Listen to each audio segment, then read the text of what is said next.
Hello and welcome back to our channel.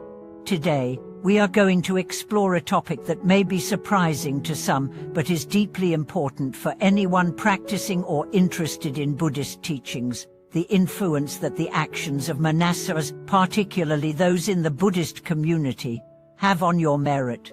You may have heard that merit plays a significant role in our spiritual practice, but have you ever considered how the actions of monastics around you could directly affect the accumulation of your own merit?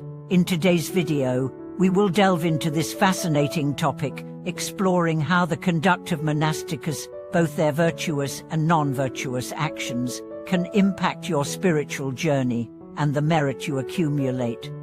Merit is a concept that is central to many aspects of Buddhist practice. It refers to the positive spiritual energy that is accumulated through virtuous actions, thoughts, and intentions.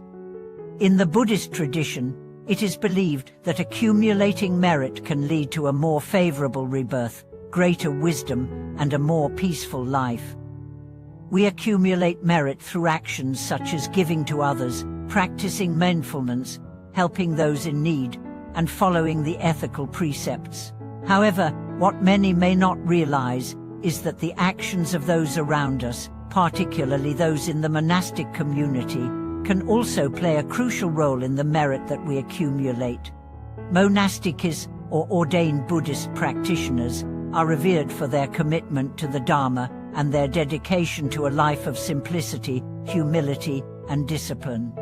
They follow strict codes of conduct and dedicate their lives to practicing the teachings of the Buddha. In doing so, they serve as models of virtue for lay practitioners and others in the community. The actions of monastics, therefore, are not just individual acts of spiritual practice but have a ripple effect that extends to those around them.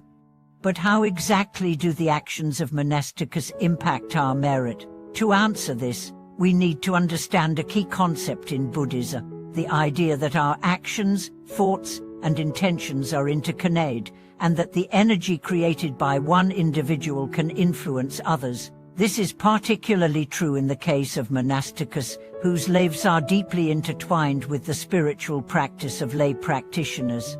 In the Buddhist tradition, there is a belief that monastics, through their adherence to the precepts and their dedication to the Dharma, are capable of creating an environment of positive spiritual energy. This energy is thought to influence the people around them, especially those who are actively supporting or learning from them.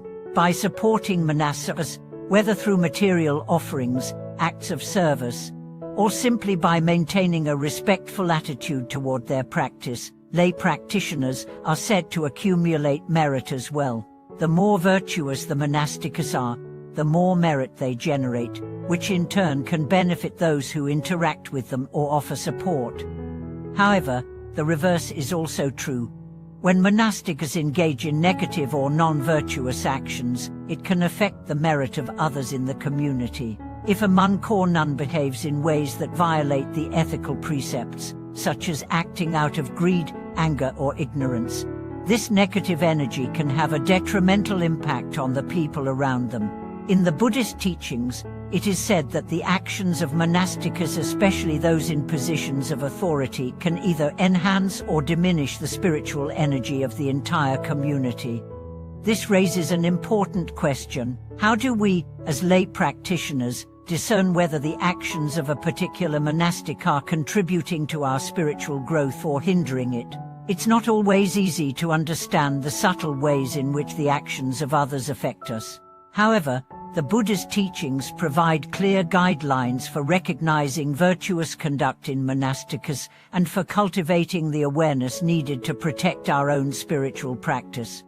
One key way to determine whether a monastic's actions are beneficial to your merit is by observing their adherence to the precepts and the principles of the Dharma. A true monastic is someone who strives to live in accordance with the Buddha's teachings, not just in their outward actions, but in their inner thoughts and intentions as well. Monastics who are sincerely dedicated to their practice will embody qualities such as humility, compassion, generosity, and mindfulness. They will act as genuine spiritual guides, offering teachings and support to the community in ways that are in line with the highest ethical standards. However, it is important to remember that even monastics are human, and they may not always be perfect. There may be times when they struggle with their own defilements or make mistakes in their practice. It is not the occasional slip-ups that are important, but rather their overall commitment to the Dharma and their willingness to work toward personal transformation. When a monastic acknowledges their shortcomings and makes efforts to improve, it serves as a powerful reminder for all practitioners that the path of spiritual growth is not one of perfection, but one of continuous learning and self-reflection. On the other hand, if a monastic's actions consistently violate the precepts, it is important to be mindful of the potential impact on your own practice. The Buddha taught that it is crucial to maintain wise discernment and not follow someone who is leading others astray. While it is important to offer respect and support to monastics, it is also important to be aware of their actions and to protect your own spiritual integrity. In this context, the role of the community becomes crucial. The lay community and the monastic community are mutually supportive, each playing an essential role in the other's spiritual development. The monastics rely on the support of lay practitioners for their material needs, while the lay practitioners rely on the wisdom and guidance of the monastics to deepen their practice and understanding of the Dharma. It is through this reciprocal relationship that both the lay practitioners and the monastics can grow together on the path to enlightenment. It's also worth considering the broader implications of this dynamic. In the wider Buddhist world, there are many instances where the behavior of monastics has had a profound impact on the community. For example, in Buddhist countries like Thailand, Myanmar, and Sri Lanka, the monastic community is highly revered, and their actions can shape the moral and spiritual direction of society as a whole. When a monastic community is grounded in virtue and ethical conduct, it can uplift an entire nation, providing a source of spiritual strength and inspiration for countless people. On the other hand, when monastics stray from their ethical commitments, the impact can be felt far and wide. Scandals or controversies involving prominent monastics can shake the faith of the community and lead to confusion and disillusionment among practitioners. In such cases, it is essential for the lay community to maintain their own integrity and continue to uphold the principles of the Dharma, even in the face of difficulty or disappointment. Ultimately, the question of how the actions of monastics affect our merit comes down to a matter of mutual responsibility and discernment. As lay practitioners, we must be mindful of the conduct of those we look up to and support, ensuring that we align ourselves with virtuous guides who led by example. At the same time, we must also recognize the importance of our own practice and actions, understanding that our merit is shaped not only by the influence of others, but by our own commitment to the Dharma. As we continue on our spiritual journey, let us reflect on the importance of maintaining wisdom and discernment in all aspects of our practice. May we strive to embody the values of the Dharma in our own lives, and may we be mindful of the ways in which we can contribute to the spiritual well-being of the community around us.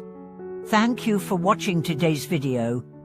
I hope that this exploration of the relationship between the actions of monastics and the merit of lay practitioners has provided you with valuable insights for your own spiritual practice. If you have any experiences or thoughts on this topic, I would love to hear from you in the comments below.